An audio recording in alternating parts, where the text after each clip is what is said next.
기도하겠습니다. 사랑이 많으신 아버지 하나님, 오늘 좋은 날 주셔서 또 부족한 종이 이 거룩한 곳에서 하나님의 말씀을 전가하게 하심을 감사드립니다. 아버지 하나님, 이 부족한 종의 입술을 사용하셔서 하나님의 말씀이 담대히 선포될 수 있도록 하나님 역사하여 주시옵소서. 예수님 이름으로 기도드립니다. 아멘. 아프리카에서는 바나 예수아스피 합니다. 주님을 찬양합니다로 시작합니다. 오늘 말씀의 제목은 믿음의 삶입니다. 11장 6절 한번 읽어보겠습니다. 믿음이 없이는 하나님을 기쁘시게 하지 못하나니 하나님께 나아가는 자는 반드시 그가 계신 것과 또한 그가 자기를 찾는 자들에게 상 주시는 이심을 믿어야 할지니라. 아멘. 예수님을 믿는 사람에게 소원은 하나님을 기쁘시게 하는 삶일 것입니다. 그렇지만 하나님을 기쁘시게 하는 삶을 살고 싶지만 솔직히 쉽지 않습니다. 더욱이 아프리카 선교지에서 더욱 그렇습니다.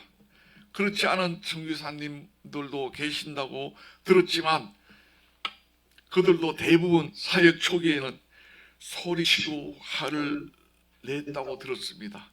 그런데 저는 아직도 소리치고 분노하고 폭발할 때가 있습니다.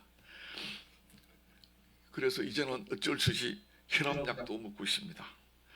제 기도 제목은 첫 번째는 어떤 일이 있어도 혈기 내지 않고 분노하지 않고 온유하게 되는 것입니다. 기도 좀 해주십시오. 잘 안 됩니다. 제가 사역을 열심히 한다고 하는 것이 결국에는 소리치고 분노하는 것으로 마무리할 때가 종종 있습니다. 저희는 지금 19년 차로 선교지에서 사역하고 있습니다. 그런데도 아직도 상식적으로 도저히 이해가 되지 않는 일들을 만날 때가 종종 있습니다. 너무도 황당한 일을 만나면 소리치고 분노하게 됩니다. 그러면서 늘 고민하는 것이 내가 하나님의 일을 하러 왔나 아니면 나의 일을 하러 왔나 하고 고민할 때가 있습니다. 하나님의 일을 한다면, 하나님의 일을 하러 왔다면 늘 하나님의 사랑과 긍휼하심으로 현지인들을 바라보고 그들에게 예수님처럼 보여져야 하는데 저는 그렇지 못합니다. 이사야 53장 7절에 보면 그가 곤욕을 당하며 괴로울 때에도 그의 입을 열지 아니하였으며 마치 도수장에 끌려가는 어린 양과 털 깎는 자 앞에서 잠잠한 양같이 그의 입을 열지 아니하였도다. 아멘. 예수님처럼 십자가의 고난은 상상도 할 수 없고 지금도 저희를 외국 사람이라고 무시하면 하부터 올라옵니다. 나의 문제는 항상 옳고 그름의 문제를 놓고 소리치고 분노합니다. 선교사가 잘못된 것을 보고 그냥 지나칠 수도 없습니다. 하나하나 잘못된 부분을 잡아주다 보면 변화되겠지 하는 기대로 그렇게 소리치기도 하고 역정을 내기도 합니다. 그런데 그럴 때마다 내가 지금 선교사로서 잘하고 있는지 고민에 빠지기도 합니다. 내가 과연 선교사가 맞다면 맞는가 하고 회개할 때가 들어 있습니다. 내겐 예수님처럼 장량하게 웃으면서 사역을 감당할 그런 영역이 턱없이 부족함을 깨닫기 때문입니다. 그리고 이젠 인생이 무엇인지 조금씩 깨달아지니까 세월이 나를 기다려주지 않는다는 것을 절실히 느끼기도 합니다. 참 세월은 무심한 것 같습니다. 이제 뭔가는 깨달을 수 있는 나이가 되니까 이제는 기회가 그렇게 많이 남지 않았습니다. 이제 하나님 앞에 사는 것이 무엇인지 알만한 나이가 되니까 인생이 무엇인지 깨닫게 되니까 갈 길이 아직 먼데 차의 연료가 언제 떨어질지 모르는 것과 같은 상황이 되어버렸습니다. 어르신들이 늘 하시던 말씀이 인생은 잠깐이고 잠깐이라고 하시던 말씀들이 깊이 깨닫게 되는 나이가 되었습니다. 하나님의 말씀을 대하는 태도도 많이 달라짐을 느낍니다. 그냥 읽는 하나님의 말씀이 아니라 내가 어떻게 하면 하나님을 기쁘시게 하는 믿음을 가지고 하나님을 기쁘시게 하는 삶을 살 수 있을까 하는 것입니다. 하나님이 부르시는 그날이 언제인지 모르지만 부르시는 그날까지 하나님을 기쁘시게 하는 믿음으로 살고 싶습니다. 여러분들은 저보다 더 믿음의 삶을 살고 싶어 하실 것이라고 생각을 합니다. 그런데 우리 모두가 살아가는 세상은 참 어려운 시기를 지나고 있습니다. 한 치 앞도 예측하기 힘든 시대를 살아가고 있습니다. 이런 세상에서 믿음을 지키며 하나님을 기뻐하시는 삶을 살기란 정말 쉽지 않습니다. 세상은 혼동 속에 빠져 있습니다. 세상 사람들의 이야기를 들어보면 무엇이 우선인지 모르는 것 같습니다. 어떻게 사는 것이 성내하는 인생인지 모르는 것 같습니다. 사람들의 머릿속에는 자신에게 유익되느냐, 자신에게 손해가 되느냐에 모든 것이 맞춰져 있습니다. 아무리 옳은 것이라도 자기에게 손해가 되면 침묵을 하거나 아니면 부정을 합니다. 아무리 하나님의 선하심을 대적하는 악한 것이라도 자기에게 유익이 있으면 옳은 것이라고 주장하는 이상한 세상에 우리는 살아가고 있습니다. 이런 말도 안 되는 논리가 모든 사람들의 삶의 기준이 되어버렸습니다. 하나님을 믿는 우리 예수쟁이는 하나님의 말씀이 기준이 되고 예수 그리스도의 삶을 살아가는 것이 삶의 이유가 되어야 하는데 세상 사람들과 별로 다른 모습을 보이지 않습니다. 삶의 모습에서 예수 그리스도의 향기는커녕 내 욕심에 이끌려서 살아갑니다. 세상 사람들과 구별된 모습을 잊어버렸습니다. 하인 맞은 사람처럼 부끄러운 줄도 모르고 살아가는 사람들을 세상을 지혜롭게 살아간다고 칭찬하는 이상한 시대에 살고 있습니다. 방법이야 어떻든지 결과만 좋으면 좋은 것이라고 주장하는 세상입니다. 또 사람들이 손가락질을 하는데 정작 자신이 무슨 짓을 하고 사는지 모르는 미치광이 같은 자칭 예수쟁이도 있습니다. 데살로니가전서 4장 7절에서 8절 말씀입니다. 하나님이 우리를 부르시면 부정케 하심이 아니요 거룩하게 하심이니 그러므로 저버리는 자는 사람을 저버림이 아니요 너희에게 그의 성령을 주신 하나님을 저버림이라. 아멘. 이 말씀을 현대인 성경으로 보면 이렇게 말씀합니다. 하나님이 우리를 더러운 세상에서 부르신 것은 더럽게 살지 않고 세상과 구별된 거룩한 삶을 살게 하기 위함이라고 말씀합니다.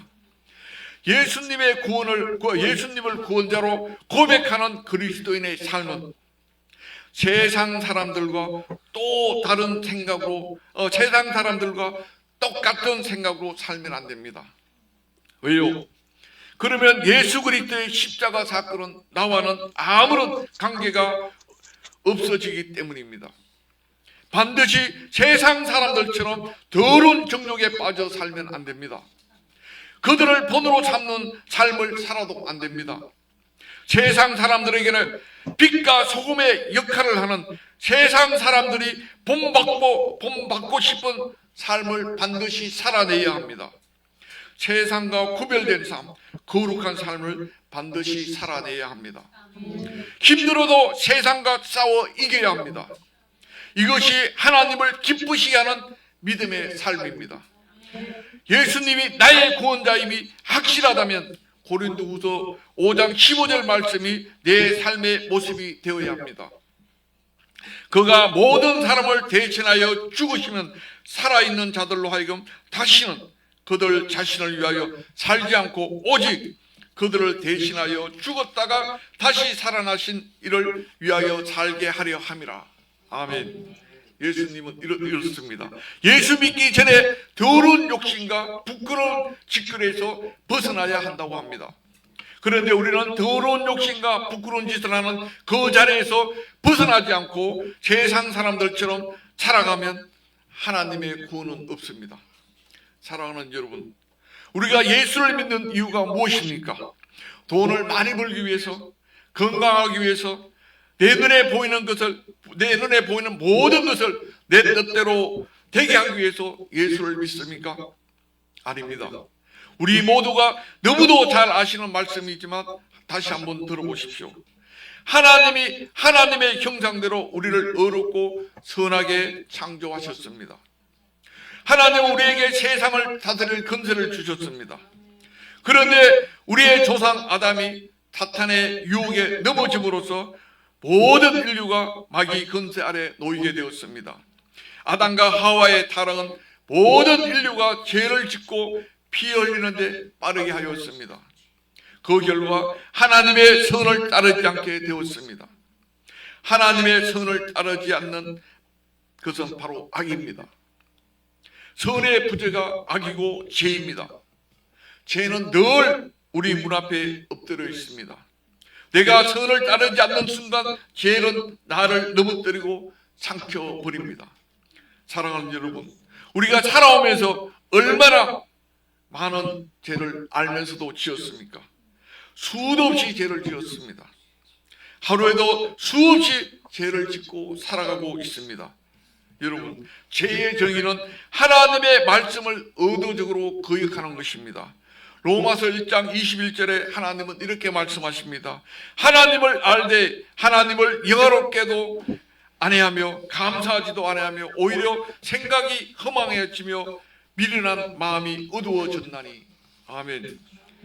하나님을 영화롭게 하지 않는 것이 죄의 본질입니다. 이사야 43장 21절에 이 백성은 내가 나를 위하여 지었나니 나를 찬송하게 하려 함이니라. 아멘.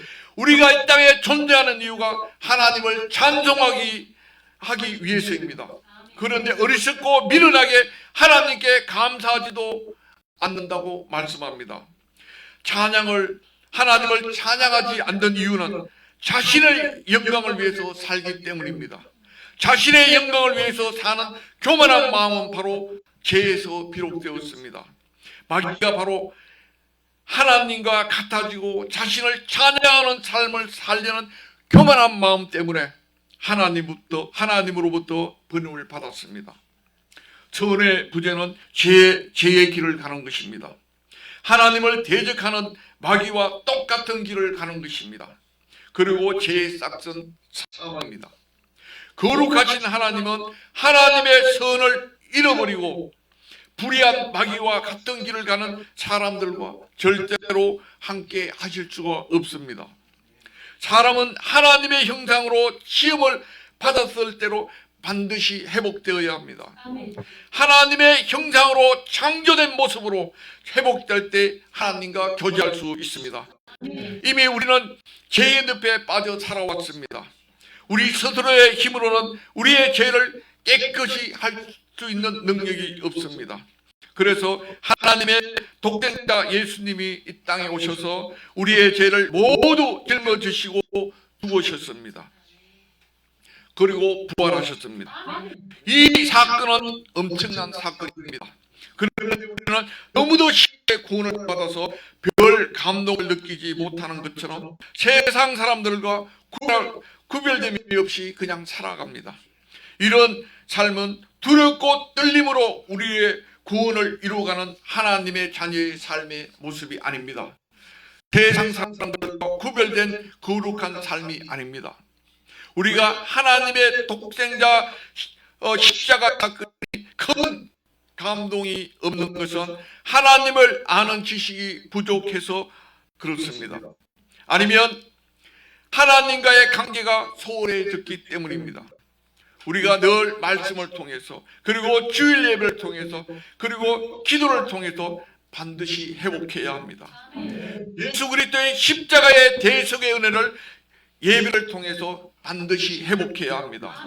그렇지 않으면 우리의 신앙생활은 꽝입니다. 사랑하는 성도 여러분, 우리의 신앙생활의 핵심은 부자가 되고 사회적으로 명성을 얻는 성공이 아닙니다. 물론 하나님의 자녀가 부자가 되고 사회적인 명성을 얻는 것은 좋은 것입니다. 그러나 우리의 신앙생활의 핵심은 하나님으로부터 멀리 떠나 있는 나의 마음이 하나님께로 회복되는 것이어야 합니다. 하나님의 우리에 대한 관심은 우리가 하나님께로 돌아가는 것입니다. 호세아 14장 1절에 이스라엘아 내 하나님 여호와께로 돌아오라. 내가 불의함으로 말미암아 엎드려 떠느니라. 아멘. 요나서 2장 13절에 너희는 옷을 찢지 말고 마음을 찢고 너희 하나님 여호와께로 돌아올지어다. 아멘. 이사야 55장 7절에 악인은 그의 불의한 자는 그의 생각을 버리고 여호와께로 돌아오라. 아멘. 호세아 6장 1절 3절에 1절에서 3절에 보면 오라 우리가 여호와께로 돌아가자.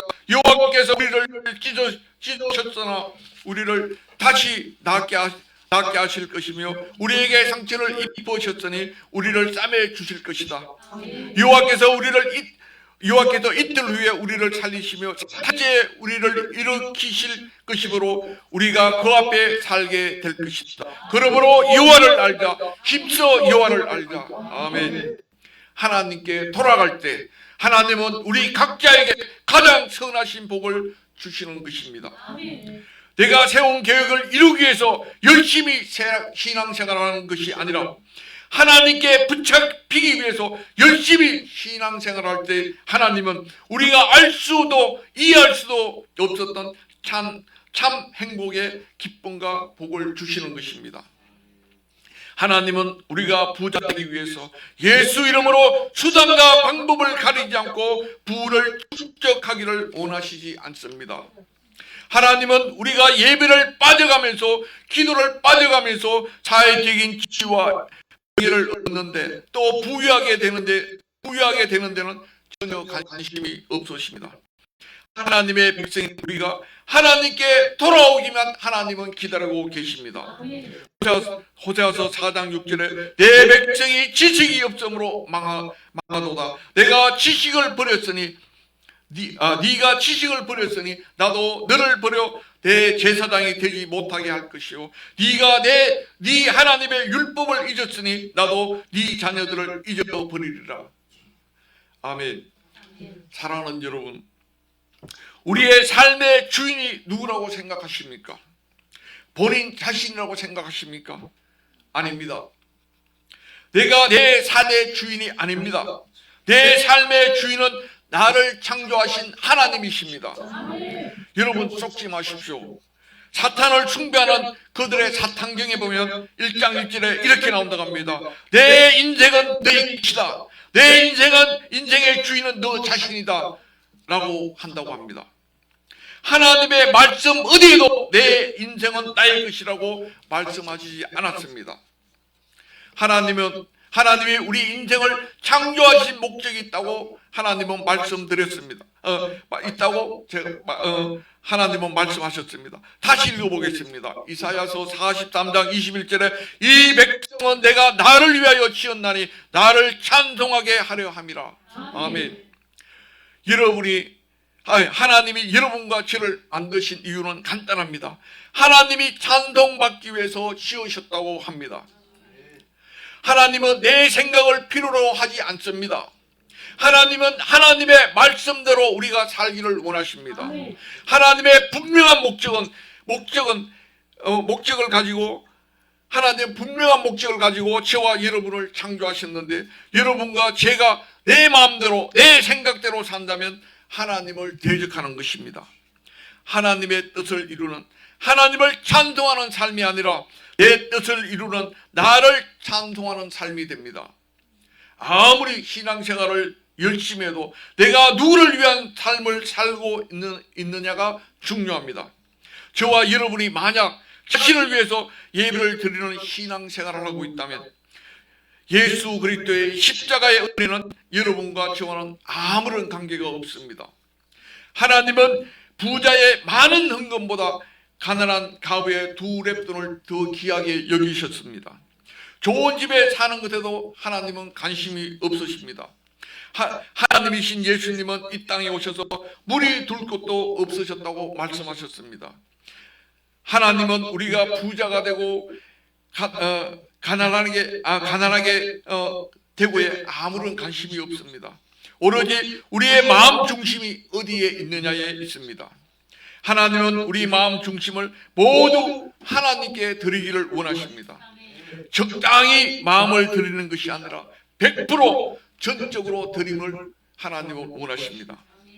우리의 눈에 보이는 것에 목숨을 걸고 신앙생활을 하는 것이 아니라 내가 지금 어느 환경에 처해 있든지 어떤 상황에 처해 있든지 하나님은 그 속에서도 그 하나님을 찬양하는 삶을 살기를 원하십니다. 저는 정말 어둡고 캄캄한 언제 끝날지 모르는 인생의 긴 터널을 지난 적이 있습니다. 도무지 그 상황이 벗어날 수 있는 길이 보이지 않았습니다. 그때 저는 제 인생의 최고 밑바닥이었고 마지막까지 간 상황이었습니다. 그때 저는 하나님을 붙잡았습니다.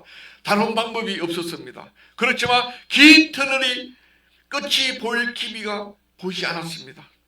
그래도 끝까지 붙잡았습니다. 다른 길이 없다는 것을 잘 알고 있었기 때문입니다. 내가 하나님의 일을 하려고 애를 쓰는 대로 끝이 나지 않았습니다. 그런데 어느 순간부터 문제들이 하나하나 해결되었습니다. 제가 깨닫지 못하는 순간순간에 하나씩 정리되었습니다. 제가 애쓴다고 노력한다고 해결될 문제들이 아니었습니다. 내가 모든 것을 하나님께 맡긴다고 했지만 맡기는 것처럼 또 보였지만 저의 계산된 맡김이었습니다. 내가 하나님의 일을 이렇게 하면 하나님이 해결해 주시겠지. 내가 이렇게 헌신하면 하나님께서 당연히 해결해 주시겠지라는 내 생각과 내 의로 살았을 때는 왜 하나님은 내 문제를 해결해 주시지 않은지, 내가 하나님 뜻대로 살려고 하는데 내가 열심히 하나님을 섬기는 청지기의 삶을 살겠다는데 왜 나의 어둠의 터널은 끝이 보이지 않을까?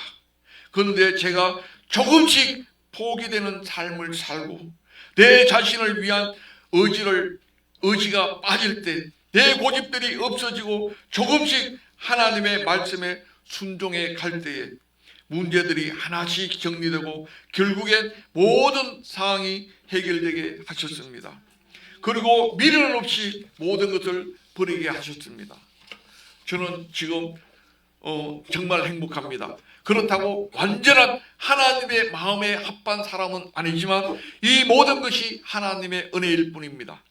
제가 내 인생의 주인처럼 생각하고 살았다면 아마 아직도 길고 깊은 터널에 갇혀서 내 자신이 삶의 주인으로 착각하며 어리석기 짝이 없는 삶을 살고 있을 것입니다. 제가 하나님께 내 삶의 주인의 자리를 내어주었을 때 하나님은 부족하기 짝이 없는 저를 하나님께서 아프리카 선교사로 보내시는 은혜를 주셨습니다.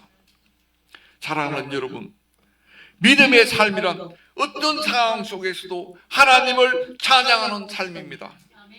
하나님은 찬송 중에 거하시는 분이시기 때문입니다. 어떤 환경 속에서도 눈에 보이는 물리적인 세상을 바라보지 말고 오직 우리의 눈에 보이지는 않지만 영적 세계에 계시는 하나님을 믿고 바라보며 찬양할 때 우리는 하나님을 기쁘시게 하는 믿음의 삶을 사는 것입니다. 하나님을 믿고 찾는 자에게 반드시 하나님을 만날 수 있다는 믿음이 하나님을 기쁘시게 하는 믿음입니다. 하나님을 기쁘시게 하는 믿음의 삶은 우리에게 반드시 상을 주신다고 약속하셨습니다. 계시록 22장 12절에 보라 내가 속히 오리니 내가 줄 상이 내게 있어 각 사람에게 그가 행한 대로 갚아주리라. 아멘. 약속하셨습니다. 이것을 메시지 성경으로 보면 이렇게 말씀하십니다. 하늘나라에는 우리의 삶에 대한 보상이 있습니다. 유진 피티슨의 메시지 성경은 하나님의 손에는 우리의 임금대장이 있다고 합니다. 한번 읽어보겠습니다. 그렇다 내가 가지고 있다. 내가 곧 갈 것이다. 내가 갈 때 임금대장을 가지고 갈 것이다. 나는 사람들이 살면서 행한 대로 그들에게 임금을 지불할 것이다. 나는 처음이며 마지막, 최초이며 최종, 시작이며 끝이다. 아멘. 우리가 하나님 앞에 서는 그날에 임금을 받게 되는 것은 우리가 이 땅에서 정직의 삶을 사는 것이기 때문입니다. 이 말은 내 삶의 주인이 내가 아니라 하나님임을 말씀하시는 것입니다. 다르게 표현하면 이 땅에서 내 마음대로 내가 주인이 되어서 살았다면 나의 임금은 없다는 말씀입니다. 사랑하는 여러분, 사탄을 숭배하는 사탄교회 경전 1장 1절은 내 삶의 주인은 너 자신이다 라는 말이 그럴듯하지 않습니까? 성경을 하나님의 입장에서 인간에게 선포하시는 말씀으로 보지 않으면 이런 이상한 종교가 나오는 것입니다. 성경을 내 입장에서 해석하면 하나님의 본래 하신 뜻은 변질되어 버립니다. 하나님은 사랑이시라는 말씀을 자기 마음대로 해석합니다. 그래서 무조건 사랑만 강조합니다. 아닙니다. 하나님은 사랑이시지만 그렇지만 공의가 바탕이 된 사랑이십니다. 공의 없는 사랑은 하나님의 말씀을 변질시킵니다. 하나님이 성경에서 아니라고 말씀하시는 것을 굳이 사랑이라는 이름으로 해석하는 것은 하나님을 능멸하는 것입니다. 하나님의 선인 공의가 결핍된 것은 모두 악입니다. 하나님의 알려진 법인 하나님의 말씀을 부정하는 것은 모두 하나님의 말씀을 대적하는 것입니다. 하나님의 말씀은 성경의 하나님의 입장에서 나에게 무엇을 말씀하시는지 보아야 합니다. 내 생각으로 하나님을 보면 하나님의 말씀을 변질시키고 결국엔 삶 속에서 하나님이 없어집니다. 결국엔 인간의 입에서 내 삶의 주인은 너 자신이다, 나 자신이다, 내 삶의 주인은 나다라고 변질되는 것입니다. 나만 변질되는 것이 아니라 내 주변 사람들까지도 변질시키는 사탄의 충실한 종의 삶을 살게 되는 것입니다. 하나님을 대적하는 것이 죄입니다. 하나님의 뜻을 대적하다 보면 별 이상한 것들, 별 흉측하고 더럽고 음란한 것들을 사랑이라는 단어로 포장해서 세상을 미혹시킵니다. 그리고 그런 것을 교회가 묵인하기도 합니다. 아닙니다. 불의를 보고 침묵하는 것은 똑같이 음란한 짓을 하는 것과 같습니다. 더러운 짓을 묵인하는 것은 같은 공범입니다. 그 더럽고 음란한 모임에 직접적으로 참여하지 않아도 불의를 보고 침묵하는 것은 하나님의 선하심을, 하나님의 거룩하심을 모욕하는 것입니다. 하나님의 사랑은 그런 가치 없는 더러운 사랑이 아닙니다. 하나님의 사랑은 당신의 독생자 예수를 십자가에 찢어 죽이셔서 완성되는 사랑이었습니다. 공의가 바탕되지 않은 사랑은 절대로 사랑이 아닙니다. 공의가 바탕되지 않은 사랑은 내 삶의 주인은 너 자신이라는 말에 유혹당하는 것입니다. 우리 하나님의 말씀인 성경은